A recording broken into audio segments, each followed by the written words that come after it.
Você dá risada, né, Diogo? Pelo menos correr, você corre, né?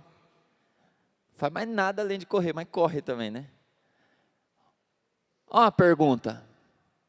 Eu falei que a gente ia falar sobre isso, sobre o que realmente importa. Quem é importante para você? Não me responda, faz uma autoanálise. Se eu pedir para você ranquear numa folha as 10 por ordem de prioridade na sua vida. Pessoas, tá? Agora eu não vou falar, eu sei que os crentes, né, vai colocar Deus, Jesus, Espírito, tá? Estou falando ser humano aqui na terra, tá bom? Quem realmente é importante para você? Se eu pedir para você escrever numa folha, uma lista, por ordem mesmo de importância, primeiro, segundo, terceiro, quarto, talvez 10 é muita coisa, mas uns 3 a 5 aí, você teria alguém, não teria na sua memória, na sua mente? Quem é importante?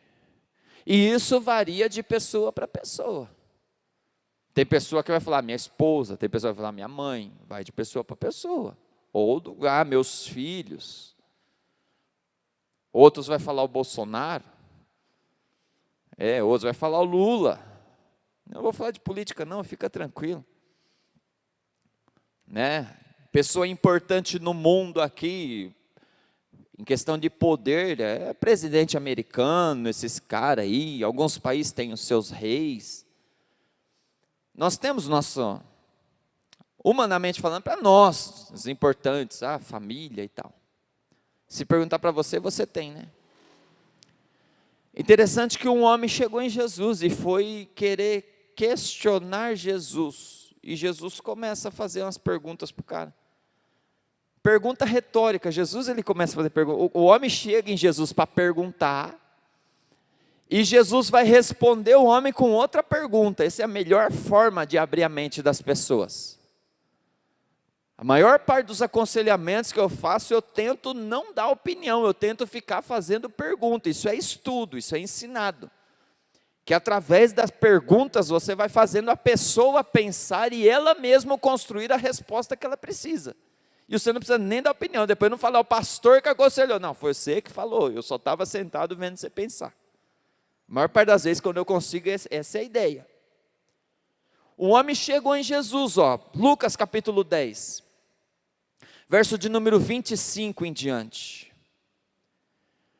Diz assim, e eis que certo homem, intérprete da lei, Lucas 10, verso 25, eu não tinha falado o versículo, né, perdão.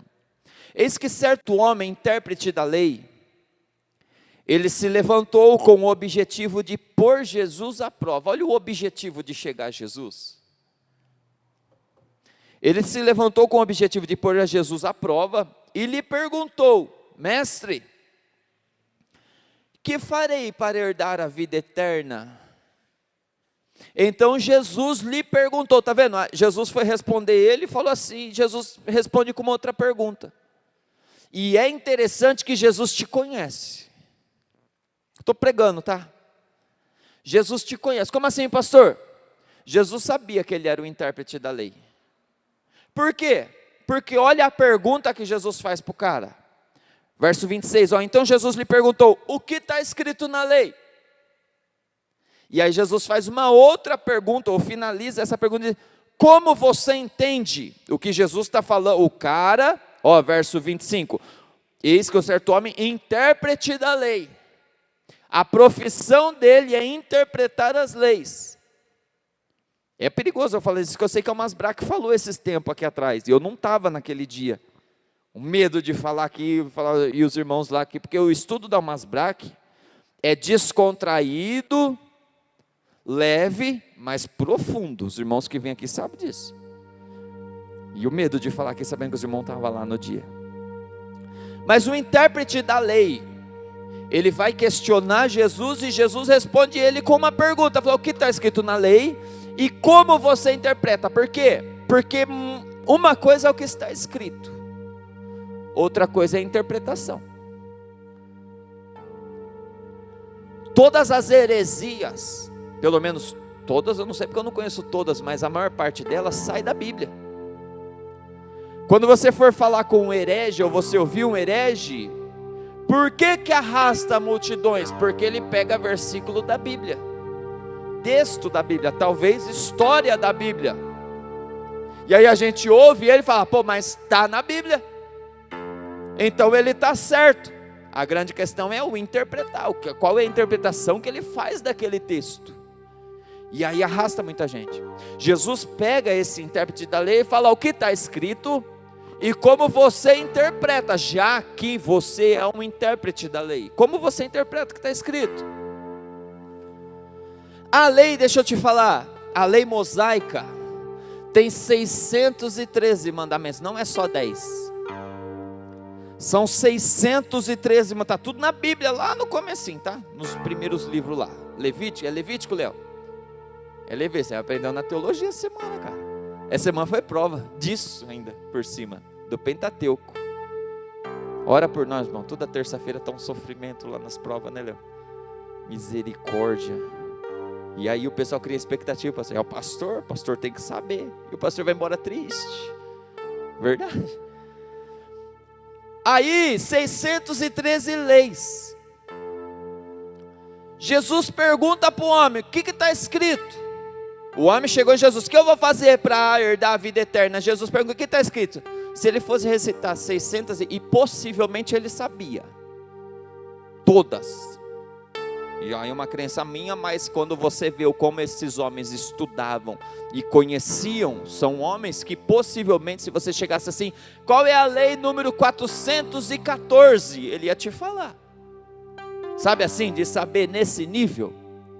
Só que quantas horas de conversa seria, Caio? Falar 613 leis. Jesus facilitou para ele falar, como você interpreta o que está escrito? Aí ele fala 2 mandamentos, que o próprio Jesus tinha falado, porque a lei é basicamente 613 leis, que se resume nos 10 mandamentos, que o próprio Jesus resumiu em 2, e aí o homem vem, verso 27, a isto ele respondeu, ame ao Senhor seu Deus de todo o seu coração, de toda a sua alma, com todas as suas forças, e todo o seu entendimento. Uma lei. Outra lei, e ame ao seu próximo como a si mesmo. Quando ele resume as 613 nessas 2, a resposta está correta. Por quê? Porque Jesus não perguntou só o que está escrito, senão ele teria que falar 613. Jesus perguntou, como você interpreta? Eu interpreto, Jesus, ele respondendo com as minhas palavras, o que ele está respondendo? Jesus, eu interpreto que os 613 leis se resumem em amar ao Senhor seu Deus acima de tudo e de todas as coisas, e o seu próximo como você se ama. A Bíblia nunca fala para você não se amar, né? Porque é uma palavra meio, a gente bate muito em coach que fala para você se cuidar, para você amar a sua vida e tal. Não, eu tenho que amar o próximo. A Bíblia fala para eu amar o próximo como eu me amo. Se eu não me amo, logo eu não tenho essa obrigação de amar o próximo. A verdade é que a gente sempre se ama, cada um com as suas diferenças e suas prioridades diferentes, mas é verdade. Então a comparação é, ama o seu próximo como você ama a si mesmo.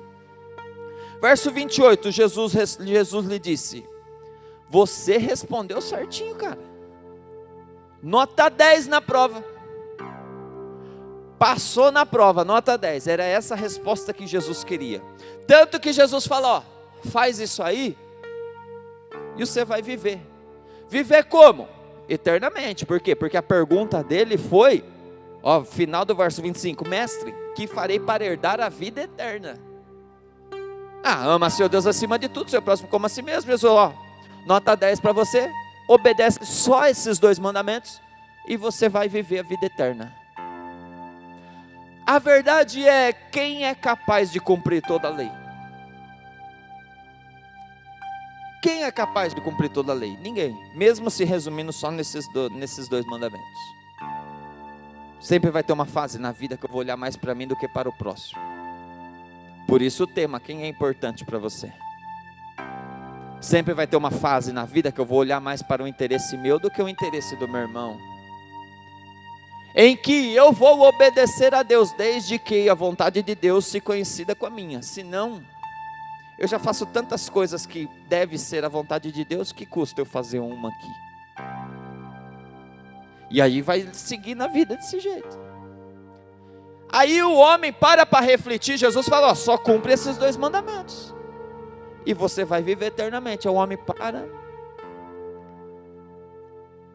E aí o verso 29, vem, ó, mas ele, querendo justificar-se, Jesus já quebrou ele.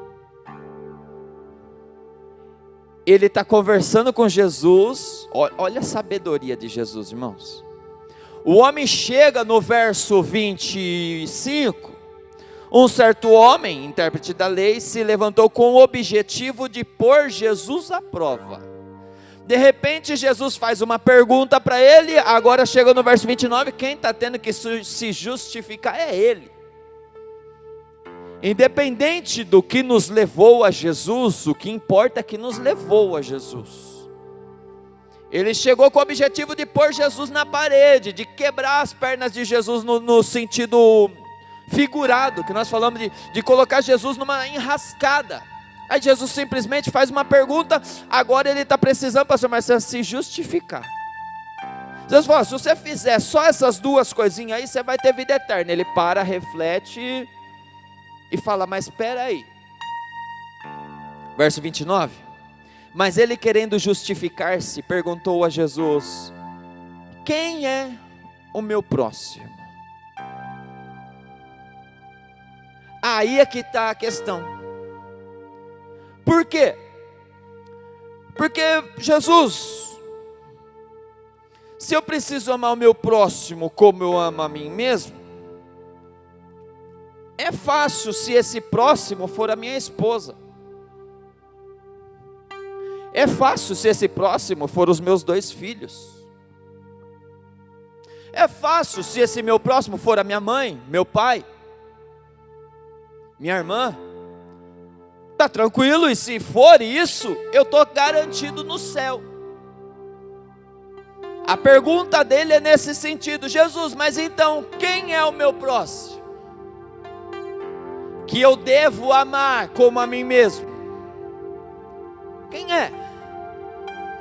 O que ele está falando, Jesus, não vai me dizer que aquela pessoa que não gosta de mim, eu também vou ter que amar. Não, mas eu amo, porque o crente ama, né? O crente ama, não, eu te amo em Cristo Jesus, eu te amo. E se quando a gente fala em Cristo, te amo em Cristo Jesus, já está querendo dizer que não ama. Está falando assim, ó, eu te amo porque eu sou forçado a te amar. Tira isso da sua boca, conselho, tá bom? Pastor, mas não é em Cristo. É em Cristo, mas todo amor nosso tem que ser em Cristo.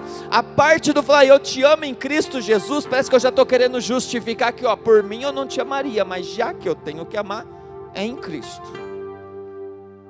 Né? Né, cara? Então não é não, eu te amo, acabou. E se não é sincero, vira as costas e fala, Deus, me ajuda a amar realmente, ser sincero, essa minha palavra, essa minha oração, porque eu sei que eu preciso. Vai pedir misericórdia para Deus, mas tem que amar. Tem que amar. E aí, amar pessoas que dão trabalho, Jesus, ele vai perguntar para Jesus, fala, Jesus, e aí, quem é que eu devo amar? Quem é o meu próximo? Ou seja, quem é essa pessoa que eu tenho que dar esse grau de importância? Aí entra a parábola que você conhece. Verso 30, Jesus prosseguiu dizendo: um homem descia de Jerusalém para Jericó e caiu na mão de alguns ladrões. Estes, depois de lhe tirar a roupa e lhe causar muitos ferimentos, retiraram-se, deixando semi-morto. Por casualidade, um sacerdote estava descendo por aquele mesmo caminho, e vendo aquele homem, passou de largo. De igual modo, um levita descia por aquele lugar, e vendo-o, passou de largo. Certo samaritano que seguia o seu caminho, passou perto do homem, e, vendo-o, compadeceu-se dele. Aproximando-se, fez curativos nos ferimentos dele. aplicando-lhes óleo e vinho. Depois colocou aquele homem sobre o seu próprio animal, levou-o para uma hospedaria e tratou dele.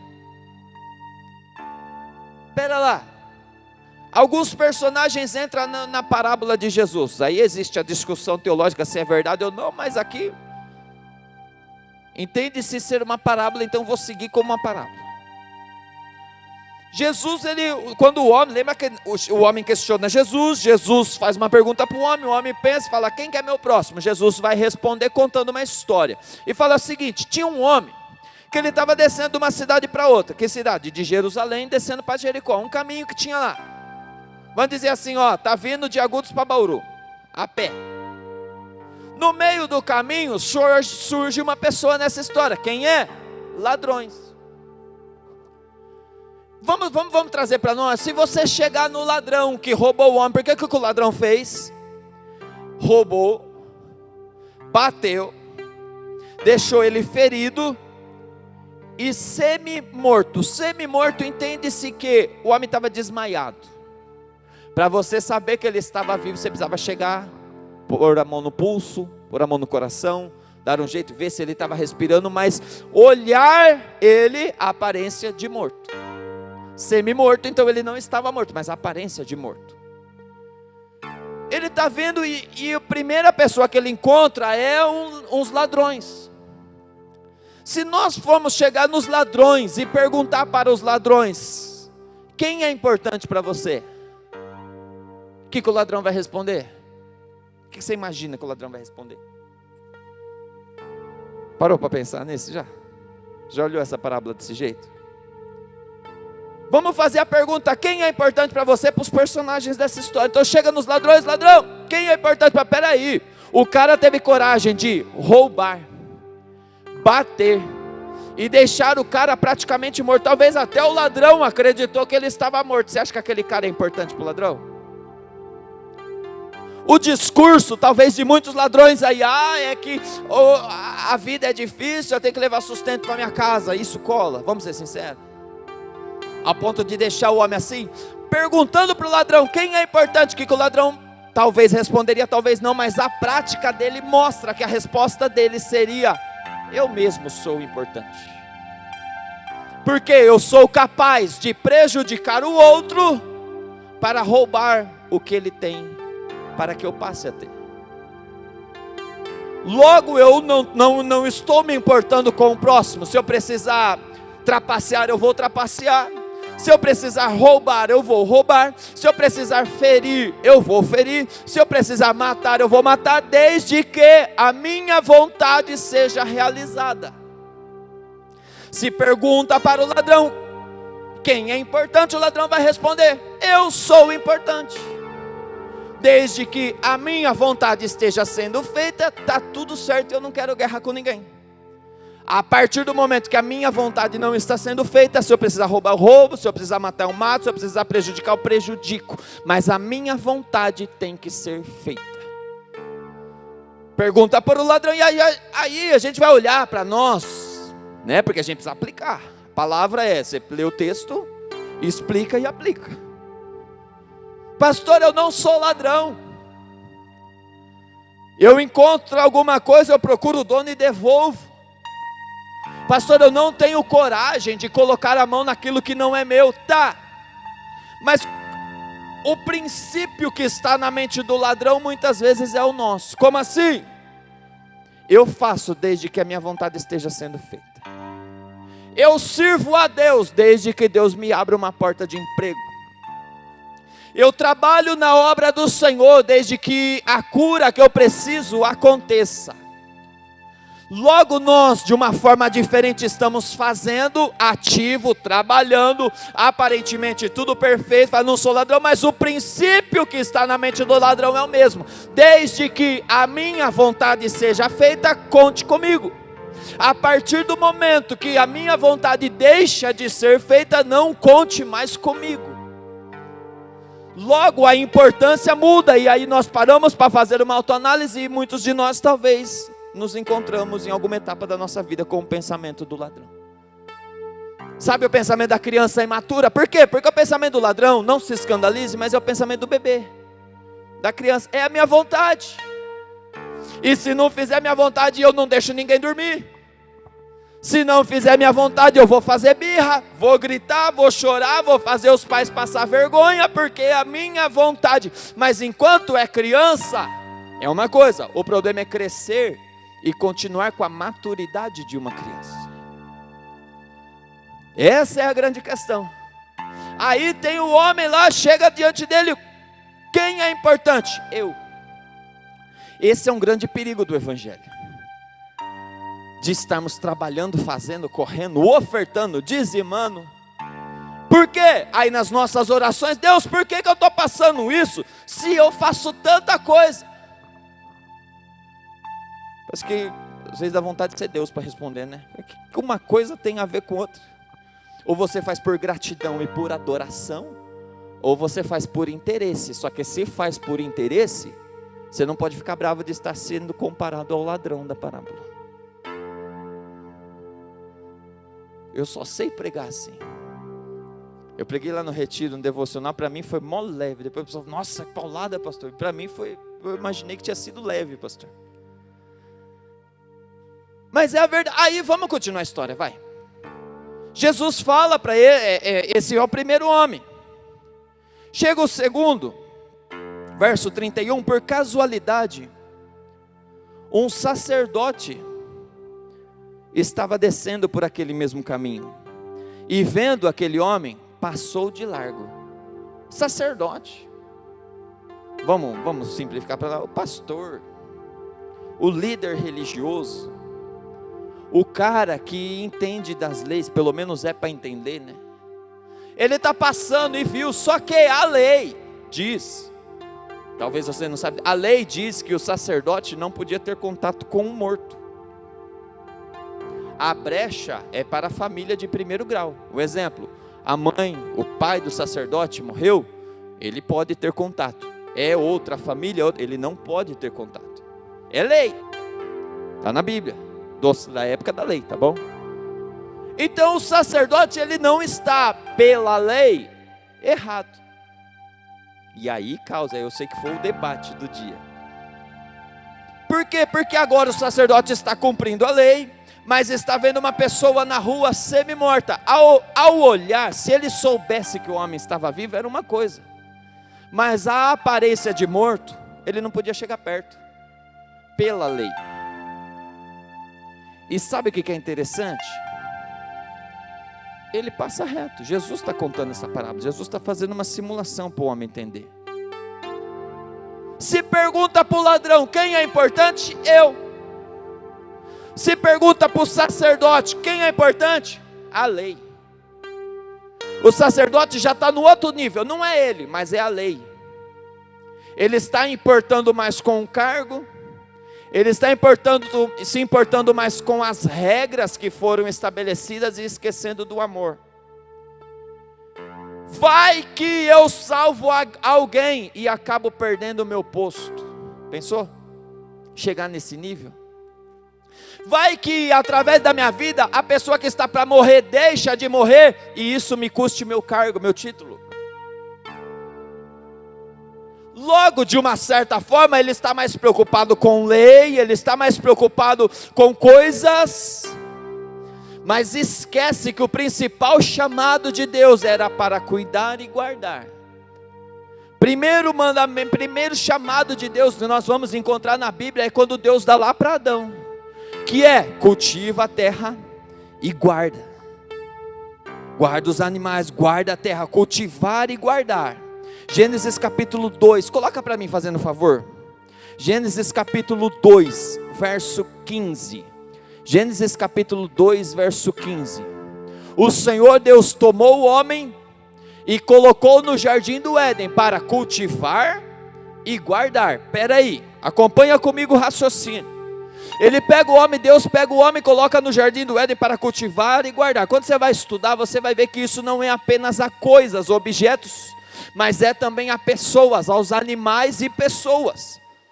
Logo, o que vai acontecendo? Quando você pega essa palavra cultivar, eu fui ver no hebraico, eu voltei para o hebraico, irmão. Ó, ela é uma palavra escrita abade. Abade é interessante, que é a mesma palavra abade que se traduz cultivar, ela vai traduzir na Bíblia como servir e adorar.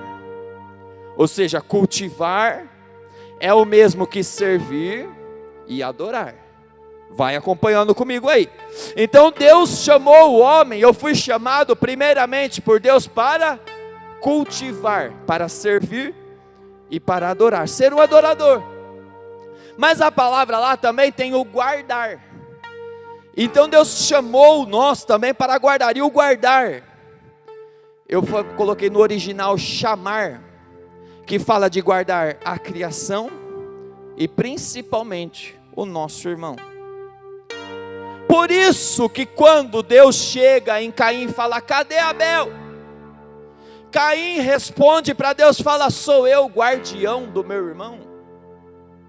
A resposta de Deus ali para Caim seria: sim, você é guardião do seu irmão, é para isso que eu te chamei. É por isso, tanto prova disso, que quando Deus sente falta de Abel, ele foi em Caim perguntar: cadê Abel? Você acha que Deus não sabia onde Abel estava?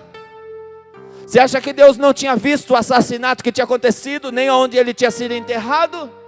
Então por que ele chama Caim e vai perguntar de Abel? Porque a responsabilidade de cuidar e guardar o nosso irmão é nossa, foi dada a nós. Só que aí vai surgindo um monte de religião, um monte de regra, um monte de coisa, e aí a regra e a religião, a organização vai exaltando homens, colocando homens em postos, que aí eu paro de cumprir os princípios, foco apenas em leis, e por medo de perder alguma coisa, eu abandono. O que o sacerdote está falando ali mais ou menos é assim, ó: esse não é o meu chamado. Talvez eu vou chegar lá na igreja, vamos trazer para os dias de hoje, vou chegar lá na igreja, vou ver o departamento que cuida de homem que apanhou na rua e mando eles vir aqui socorrer você, porque esse não é meu chamado. Porque eu fui chamado para ser sacerdote. Entenda uma coisa, antes de ser chamado para qualquer coisa, Deus já te chamou para cuidar e guardar, para ser um adorador e guardar o seu irmão. Esse é o chamado primordial da Bíblia primeiro. Isso que funciona. Aí então vem aqui sacerdote. Vamos lá, volta. Ladrão, que é importante? Eu. Sacerdote, as regras que foram impostas. Chega no levita, continua. Verso 32, de igual modo, um levita descia por aquele lugar, e vendo, passou de largo. Igual sacerdote. Levita, o que é importante para o levita? O que é um levita? Alguém sabe me dizer o que é um levita? Pastor, pessoal do Ministério de Louvor, é chamado de levita nos dias de hoje, né? Mas não é o foco aqui. Um homem da tribo de Levi. Eu ouvi alguma voz, alguém falou alguma coisa? Adorador. Quando a Bíblia fala do levita, no formato da parábola, é um homem que é da descendência da tribo de Levi, que são, aí você vai ver a tribo de Levi, é a tribo que nem herança teve. A herança deles era as coisas de Deus. Aí a gente pode ir para um outro canto, porque é daí que surge o dízimo. Porque o levita não tinha herança, então o levita, é impossível o levita roubar dízimo. Aí ó, eu não posso entrar nessa história. Pastor, por que é impossível? Porque biblicamente falando, o dízimo é para o levita. Então se ele pega, ele usa, ele não roubou. E era para ele o destino bíblico. Mas volta. Levita é um homem da tribo de Levi. Ele olha, ele passa de largo, porque o que é importante para o levita? A tribo de Levi. Os irmãos, os amigos, aqueles que falam igual. Aqueles que têm a mesma linhagem, aqueles que têm o mesmo pensamento, esses é fácil ser importante para mim. Por quê? Porque na hora que eu vou falar de política, ele tem a mesma ideologia política do que eu vou ser amigo dele. Na hora que eu falar da Bíblia, ele vai ter a mesma visão bíblica que a minha, logo eu vou ser amigo dele. Ele vai andar comigo e a conversa vai bater, mas ele vai dar tudo certo, não vai dar choque. Nós somos amigos, nós fomos ensinados iguais, tivemos o mesmo aprendizado, andamos iguais, votamos no mesmo presidente. Eu estou falando já a terceira vez que eu falo de política, misericórdia. Isso que eu falei no começo que eu não ia falar de política. Mas olha, voto no mesmo político, eu vou na mesma igreja, eu tenho a mesma visão. Eu sou pentecostal, outro, eu sou tradicional. Não, mas aí a linhagem bate. É fácil amar esses. Se pergunta para o levita: quem é importante para você? O meu povo, aqueles que são meus amigos, aqueles que dá para eu sentar na mesa e passar a madrugada inteira conversando, porque a conversa flui, sem discussão. Entendeu? Os três primeiros. Quem é importante para o ladrão? Eu mesmo. Quem é importante para o sacerdote? As regras. Quem é importante para o levita? Aqueles que têm pensamentos igual a mim. Vai chegando e continua a história. Verso 33. Certo samaritano, que seguia o seu caminho, passou perto do homem e, vendo, compadeceu-se dele. Aproximando-se, fez curativos nos ferimentos dele, aplicando-lhes óleo e vinho. Depois colocou aquele homem sobre o seu próprio animal, levou-o para uma hospedaria e tratou dele. Deixa eu te falar uma coisa. Na parábola de Jesus, se o homem estava descendo de Jerusalém para Jericó, indica que esse homem era um judeu. O homem que cuidou dele era um samaritano. Você lembra quando Jesus vai pedir uma água no poço, chega sendo no poço e tem a mulher lá, Jesus fala: dá um pouco de água. A mulher fala assim: como sendo tu judeu, vem trocar ideia comigo sendo uma mulher samaritana? Eu já preguei sobre isso aqui, as diferenças dos judeus e samaritanos. Uma vez foram querer xingar Jesus, e chamaram ele de samaritano. Eles usavam a palavra, os judeus usavam a palavra samaritano como um xingamento, mas não se dava, era o povo que não se entendia. Só que agora tem um judeu ferido,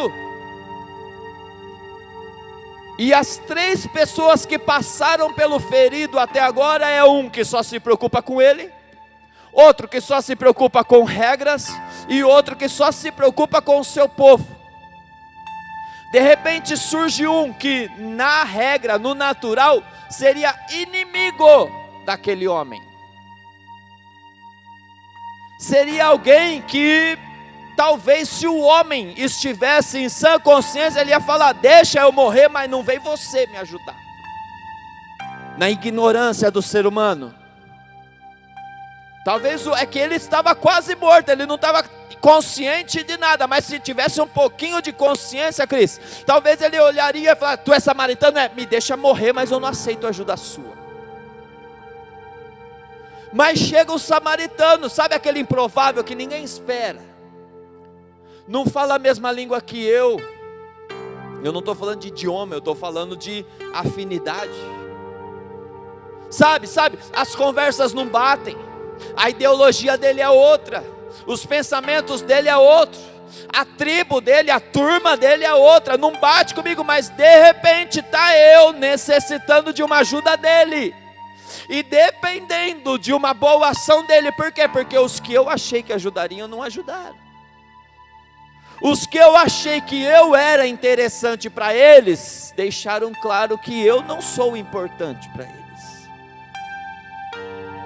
Aqueles que na lógica, talvez se fosse inverso, eu socorrer, porque a gente é cheio dessa, né?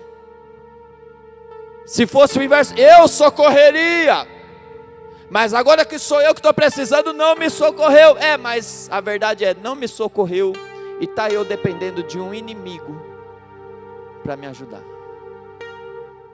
sabe? Aí chega o bom samaritano, e a palavra fala bom, né? Chega o samaritano, ele olha, ele para, cuida, vê uma pessoa ali que talvez, se os samaritanos vissem ele, daria problema para ele. Você já parou para pensar nisso? Digamos que tem uma turma de samaritanos, amigos dele, viram ele parando para socorrer um judeu. Talvez ele mesmo seria excluído do seu povo. Por quê? Porque eles não se dão. Agora o que acontece? Ele para. Ele desce do seu cavalo, do animal que ele está andando. Ele coloca azeite e vinho nas feridas do cara. Não tem tempo aqui para falar de azeite e vinho. Mas ele coloca o remédio, vamos trazer para nós, ele coloca o remédio para cuidar das feridas do cara. Cuida dele. Pega ele, coloca no seu animal e leva para uma estalagem. Aí os versículos vão continuando. O que acontece? Verso 35. No dia seguinte, separou 2 denários e os entregou ao hospedeiro, dizendo: cuide deste homem, e se você gastar algo mais, farei o reembolso quando eu voltar. Aqui termina a parábola de Jesus. Aqueles que talvez nós acharemos que ajudaria, não ajudou. Você conhece a parábola? Aquele que era improvável de ajudar, ajudou. A pergunta que vem agora é: quem é importante para nós? Eu viro e mexe e falo, às vezes vem um pedido de oração, e aí é uma criança, e eu falo para a igreja: imagina que é seu filho que está na UTI no lugar desse. Pastor, porque se fosse o meu filho eu oraria com mais intensidade do que quando chega um nome eu não sei quem é. Seja sincero. Quando eu sei que tem alguém internado, se fosse alguém da minha família eu iria visitar praticamente todo dia. Mas como não é da minha família, eu fico arrumando desculpas. Olha, eu acho que a família vai, não quero atrapalhar a família. Parece que eu ouço Deus falando para cima de mim. Sabe, o homem era improvável. Ele pega, ele para a sua agenda. Falei disso hoje. Por quê? Porque o levita está indo para o lugar. Se eu parar aqui, Léo, eu vou atrasar o louvor do culto. O sacerdote está indo para o lugar. Se eu parar para socorrer, quem que vai pregar hoje à noite no culto? O samaritano fala: o culto é adoração a Deus. Se eu não conseguir chegar porque eu estou socorrendo alguém, está tudo certo, porque a adoração a Deus vai continuar e eu vou adorar a Deus socorrendo alguém. Sabe, Deus, pastor, eu fico em paz se algum dia você olhar e falar: pastor, eu estava preparado para ir para o culto, mas surgiu um imprevisto, eu preciso socorrer meu irmão, eu preciso socorrer minha irmã, eu preciso ajudar, tem alguém ligou pedindo oração, eu preciso ir fazer uma visita, mas é hora de culto, vai adorar a Deus nessa visita, vai adorar a Deus. Parei na rua, pastor, estava indo para a igreja, vi um morador de rua ali, Deus tocou no meu coração, parei o carro, não consegui nem chegar para o culto. Fica tranquilo, porque Deus recebeu a sua adoração. É o pastor falando para você não vir na igreja. Aqui, você já viu isso? É só aqui mesmo que acontece essas coisas. Mas é a sua adoração, é a sua entrega a Deus. Por quê? Porque o ritual não pode ser maior do que pessoas. É importante estarmos reunidos e cantar hino ao Senhor, ouvir uma pregação. É importante orar, é importante entregar algo ao Senhor. É importante, mas isso não está acima de pessoas que precisam de você. Ele se levanta, ele ajuda, o improvável, o inimigo daquele homem leva e fala: está aqui o dinheiro. Ele gasta dinheiro, ele gasta tempo e ele gasta agenda. Ele gasta dinheiro, ele gasta tempo, ele gasta agenda para socorrer um inimigo. Porque vamos ser sinceros, se é um amigo, é fácil. Se é alguém que eu tenho fé, é fácil, mas é para socorrer um inimigo.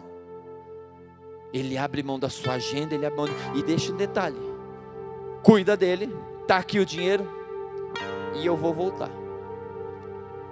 Pode cuidar, porque quando eu voltar, Se ele continuar precisando de alguma coisa, eu pago essa diferença na hora que eu voltar. Eu finalizo aqui. Eu não sei quem é importante para você, mas eu sei que você é importante para Deus. Pastor, como assim? A gente tende a pegar essa parábola e ficar olhando e falar, eu acho que eu estou para o lado do ladrão. Como assim, pastor? Não, eu não roubo, eu quero crer que aqui dentro ninguém roube dinheiro ou algo de alguém. Mas a gente fala, não, realmente, eu estou fazendo, mas o meu pensamento é igual ao do ladrão. Por quê? Porque importante para mim sou eu. Desde que faça a minha vontade, conte comigo e está tudo certo. Se não faz minha vontade, não conte comigo. É o mesmo pensamento do ladrão. Talvez não, pastor, realmente eu vim para a igreja e eu comecei a ter um monte de regra e eu achei que eu precisava cumprir essas regras para ser santo, então a minha vida é cheia de regra e eu não consigo me desvencilhar dessas regras. Então você está com um pensamento talvez como o sacerdote, ou talvez o pensamento é como o levita. Como assim? Meu próximo é aqueles que eu amo, é aqueles que a ideia bate, é aqueles que eu tenho afinidade, é minha família, meus irmãos da igreja, né? A gente separa até por igreja. Não, eu sou crente, então os crentes são meu próximo. Aí vai dividindo por denominação, e aí começa, e aí vem para dentro da igreja. Muitas vezes dentro da mesma denominação a divisão é por departamentos, que não deveria ter, mas tem. Não deveria ter departamento, não deveria ter divisão entre os departamentos. Aí a gente vai indo, meu pensamento é esse mesmo, eu amo esses, mas se Deus falar que o meu próximo é aquela pessoa, tem alguém na sua cabeça? Eu me lembro, irmãos, quando eu comecei a congregar aqui, olha o que vem em memória agora, comecei a congregar aqui, tinha um cara, que me deu tanto trabalho no meu serviço, eu já mexia com uniforme, e o cara, pastor Marcelo, e depois aconteceu de novo com outro cara que passou por aqui também, mas eu não congregava aqui, congregava na outra denominação, e um rapaz, ele começou a ser vendedor de camisetas, vendendo os uniformes, passando nas lojas, pegando. O que ele fez? Catou a entrada do monte de loja, Alex, usando o nome da empresa, e de repente esse cara foi preso, devendo pensão e tal, e tinha usado todo o dinheiro, e eu estou lá com 19 anos, minha primeira vez que eu quebrei. O dono da malharia conhecia o caráter, com 19 anos, eu estava com 27 cheques, época do cheque ainda, você crê que eu já me quebrei, eu tenho carinha de novinho, mas eu já quebrei com cheque, Ju. 27 cheques devolvidos no mesmo fornecedor de malha. Sabe o que o cara fez? Me devolveu todos os cheques para eu ir no banco, limpar meu nome, e começou a me vender malha fiado, sem cheque, porque me conhecia, sabia? E aí o que é o caráter? Primeiro dinheiro que eu passava lá, pegava um dinheiro, passava lá pagar o cara, 2, 3 vezes por dia, dando um dinheiro para ir abater na dívida, nunca mais esqueci dele. Por que você está falando isso, pastor? Porque eu comecei a frequentar essa igreja, ir um culto, em outro culto, e de repente o cara estava vindo aqui na igreja. Meu pensamento: não vou para essa igreja. Meu principal pensamento: não, eu não vou conseguir congregar com ele. Por quê? Porque se tornou meu inimigo. E humanamente falando, vamos ser sinceros, fez por merecer. Vamos ser humano, tá? Não cristão agora, mas humano. Fez por merecer. Aí eu estou num culto, Caio, aí Deus manda abraçar alguma coisa, eu vou ter que abraçar o cara, sabe? Deus manda dizer que você ama seu irmão, ele vai estar do meu lado, eu vou ter que olhar para ele e falar: te amo. Não. Ali Deus começou a me quebrar. Deus começou a quebrar, congregamos junto, não era obreiro, não era nada, os irmãos nem vai conhecer, na verdade Deus fez isso só para me testar, porque quando eu comecei a vir, foi onde ele começou a vir, e aí ele não permaneceu. Mas eu trago isso no meu pensamento: eu não posso congregar lá por causa que aquela pessoa está lá.